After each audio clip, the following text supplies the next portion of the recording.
I am Kay Webster, and I am the author of about 130 books. I write everything in the romance genre, basically, everything from historical romance to dark romance to forbidden romance to college romance, like everything. And I even have a few psychological thrillers under a pen name. So I just love to write books. And I'm from Oklahoma. And yeah, that's all there is to know about me. I have been writing for almost 9 years, and I've always been like a voracious reader. I've read all the books, it seems like, because I'm just obsessed with books. And I actually had a friend, and she said she was going to a book signing, and I was like, okay, I'll go with you. And it was in Oklahoma City. And it was like a 2-hour drive. And so we got in the car, and she starts telling me that she's writing a book. And mind you, she's never talked about books before. She's never, but I'm obsessed with books. Like I could not get past that. And so I just started picking her brain, like, okay, so how are you doing this? How are you publishing this? And she basically, said, I'm going to self-publish it. And I was like, oh, okay, I can do this. And so basically we got back from the signing, and she never finished her book. But that day I went home, I opened a Word document, and I wrote a book in like 10 days. And I never stopped since. So that's kind of how I started. A lot of it starts to feel the same. So it's, wishing there was something different, and then writing that different thing. So that's a lot of what inspires me. And then my husband, he plays guitar. So a lot of music, starts making me think about a character. And then I think, okay, let me give this character a story. So I'd say definitely books and music are inspiring to me. I'm a binge writer, so I have to be like in the book writing mode, because there's so many other things of the business that I do, and I just have to be in book mode. And then I will just, sit down and tell myself, okay, for 4 hours, all I'm doing is writing, and just do that over and over and over for, a couple weeks at a time. And then I'm done with the book, and then I won't write for a while. So it's very, like project driven. Like I just got to get it done until I'm done. And then I move on and do all the little moving parts that go along with it. It's not very like spaced out, or every day do a little bit of this or anything like that. It's all about like getting your mind back to what you're writing. And a lot of times I will reread what I've written so far, and that kind of, helps me get excited about it again. Or I'll tell a friend about the book, and they like the characters and they're excited and they're wanting to know when it's going to happen. And so it's just getting that excitement again, because it's very easy to just get bored and then move on to something else that's more exciting. But really, you loved that book and those characters at one point. So it's just finding that again. And I'll look at my Pinterest boards with like the inspiration, or just anything to just try to get back into the book mode. And a lot of times when I reread the book, I think, oh, that's really good. Now I want to finish it because I need to know what's going to happen next. So a lot of times it's just, taking that next step to just put yourself back into the book.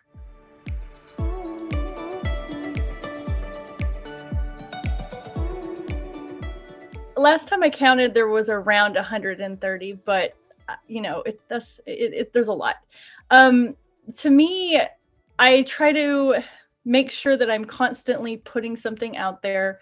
And it doesn't necessarily have to be every month. Like, I know people don't need to be like me. And for a while there, I was doing it like every month, but just putting it out on the calendar, like for my own mental thing, like, okay, in 6 months, I would like to put out this kind of book, and really start kind of like working towards that. Something that I do a lot of times is I write a lot of short stories and novellas, because I feel like those kind of break it up, and it gives people something to read that's not just a huge time commitment for either one of us, the writer or the reader. So I do those a lot, and my readers really enjoy those. And a lot of people think, oh, nobody wants a novella or a short story, but they really do. I mean, in this like short attention world, people do like that kind of stuff. So what I started doing was I make them free on my website. The really short ones is like a newsletter builder. And so I invite them to read it for free, and they can sign up for my newsletter. And a lot of people will just go through and read all of my short stories, but then it's kind of like the gateway into all of the other books, especially if it's a short story that leads into like a series, or if you liked this style of book, now you can go read the full length that you have to go pay for. And then something that I've recently done is I started printing they're only like 5,000 words, but I printed the paperbacks, and, you know, I kind of fluffed them up a little bit so that they would actually make a paperback, but you guys actually printed them for me because I don't know, I just like y'all's quality. And so, but people buy those off of my website, and I usually make them as an add-on for like to buy paperbacks. I do like a discounted add-on for those little baby books is what I call them. And people love them. They just collect them. And you would think, who wants a, 49-page book? But people do.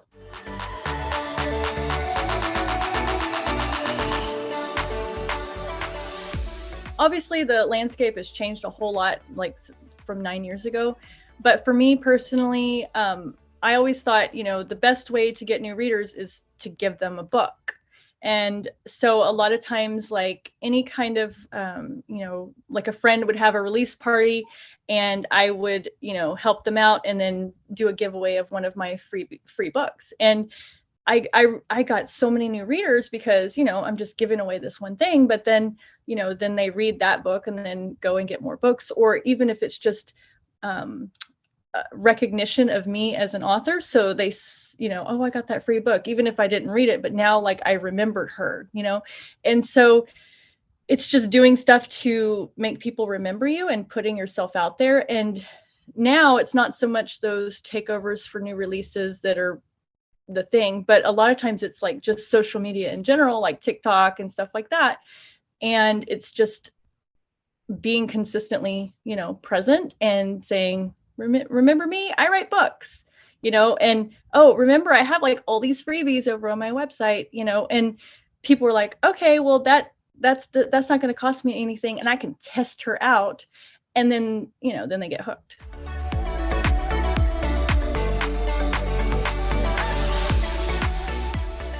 The main thing is being consistent. Like, even if you just make a schedule for yourself. So for me, I try to post every day everywhere, and that's a lot of scheduling, but once you get it scheduled, it goes out there and then you don't have to do it. Even with like TikTok, I will batch record a whole bunch of TikToks that are about things that I want to talk about on the same day. I don't want to put on makeup every day, so I just do it one day, and I'll do like 13 TikToks, and then I know that every day I can put out a TikTok and I don't have to worry about getting ready. And it's just a little bit more planning, but it does help. And then connecting, once you have those posts that you put over wherever you put them, it's commenting back to the readers and answering their questions, or giving them a little heart, letting them know that you see them. That goes a long way. They feel like they're connecting with you, and people connect with everybody differently. So you may think nobody wants to hear what I have to say. Well, they do, because I get out there and I'm silly and just, cheesy, and people like it. So everybody has like something to offer. And even if you don't want to show your face, there are still things that you could do that, people would be interested in. So it's just finding what you like to do and what you're comfortable with, and that you can easily put out. And at first you may think nobody's going to care about this, but eventually, like, you'll have like this group of people who totally care about it. So you just have to do it.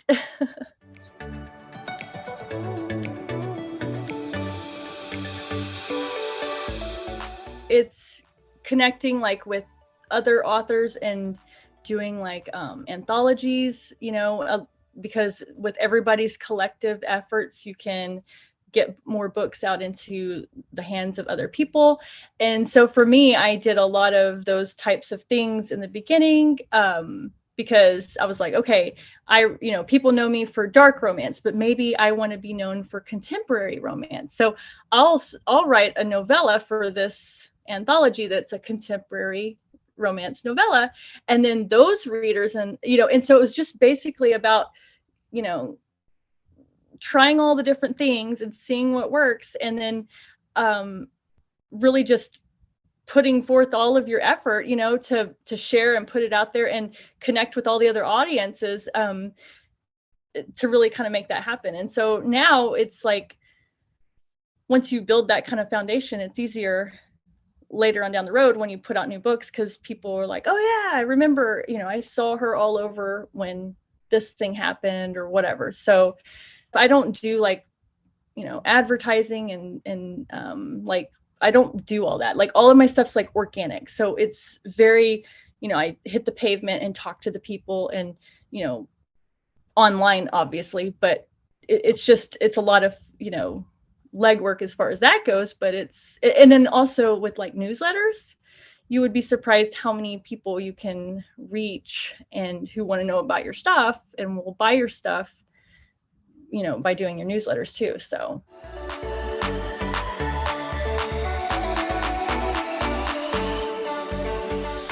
No, for me, there was no like, list to look up these people or anything. It was really a matter of, what do I like to read? What do I like to write? Where do those kind of meet? And then who falls in that area? And then, then you start to follow those people, and then you comment on their stuff. And then next thing you know, you're building relationships with people. And sometimes I would reach out and say, if you guys have a project, think of me, I would like to be on it. And then a lot of times they would think, oh, we keep seeing Kay Webster, maybe she'd like to be on our project. So, and it never hurts to ask people. And now I'm too busy to take on like all these extra little projects, but I'm always like, okay, thank you so much for like asking me. I can't do it, but I have a friend who would like to do it. Or do you need another name? Because because there's always like people that come up to me and are like, how do I get into these projects? And it's like, they're out there. You just have to keep your eyes peeled and be open and available for them.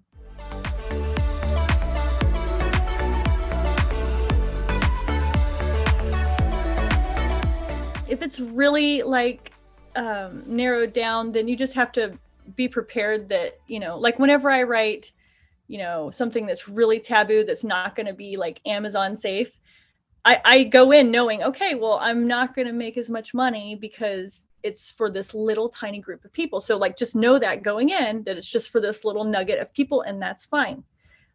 So basically, the more narrow you get, don't try to expect like mainstream results, but at the same time, like you said, there is carryovers. So a lot of times your dark readers are going to pick up your taboo stuff, or even your paranormal readers might try your dark stuff, because there's a lot of dark themes in paranormal. So it's just a matter of, and I have a lot of readers that, I trained to like all of, or the most of my stuff, because it still has the Kay Webster like voice or the vibe. And so that's what they'll say. Like, it can be a rom-com and they still know it's going to be like a Kay Webster book because, something crazy will happen or whatever. And so I think it's more about selling your brand, yourself, like you as the writer, and then, oh, I have this book. And so basically they already love you. They love your style. They love whatever you're going to do. So they're going to go buy that book.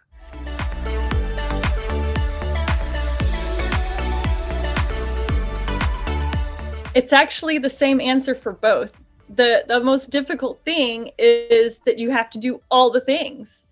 But when you're self-published, you get to do all the things. So you don't have to ask anybody. You don't have to, you get say in every single aspect of every single thing along the way. And you can pivot when you want to. You can change. You can try different things, like a different cover if that one's not working, a different blurb. Whereas if you're traditionally published, it's a lot harder to try to get any kind of movement. And so with this kind of industry that's constantly fluctuating, you need to be able to move on a dime, and while that's hard because you're responsible for every little thing, just not just writing the book, but like, coordinating editors and formatters and cover designers, or like me, I design my own. So you then you have to put that in there, and then the teasers and the marketing and advertising and newsletters and social media and swag and just like everything. But you get to do everything. So it's kind of like it's the same, and some days you're like, yes, I get to do all this myself. And then other days you're like, it would just be so much easier if somebody else would do all of this for me. So you got to think about what you're giving up. So if you let somebody do everything, they're going to do it. And it's been hard for me. I've had a couple of traditionally published things that it's like, those covers don't look like my books. It bothers me because, I want to go in there and change them and I can't. And they don't do paperbacks. They only do the ebooks. And it's like, my readers are very like paperback loving readers. And obviously, because I order books from you guys all the time, they like want those paperbacks. And so I can't have paperbacks on those books. And that's out of my control. And my readers are like, but, and I'm like, I can't do it. So sorry. So it really is, for me, the control thing is what I like the most, because I do like to be able to have control of all of the things. So, but some people don't. And, if they don't, then self-publishing probably is going to be more difficult.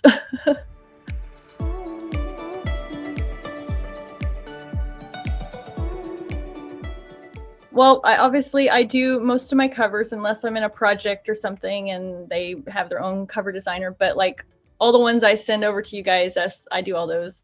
I love it. It's part of the creative process for me. Like it just kind of ties the whole story together. For me, I feel like the cover is the most important thing because people are visual and that's what they see first, even before they click to read the blurb or anything, even the tagline. Like people see the picture first and then they move on to the words. And so it's super important. And nowadays with social media, everything is like, look at this, look at this, look at this. So, not everything is let's read the words first. And so the cover has to be like really eye-catching and makes you want to read it or own it. Like a lot of times I don't even want to read the book. I just want it because it's pretty. Mm-hmm. Like it would be some like book that I don't even read that genre, but I'm like, I have to have it because I love the design of it. It's so pretty. And for me, it's super important because I have my online store and I sell all of my paperbacks and stuff. And I have a Patreon and we have special editions, which I send a lot of those to you guys. And that's all like something people can show off. And, it's so visual. Instagram, TikTok, like everybody wants to see the pretties. And I feel like that's really, really, really important.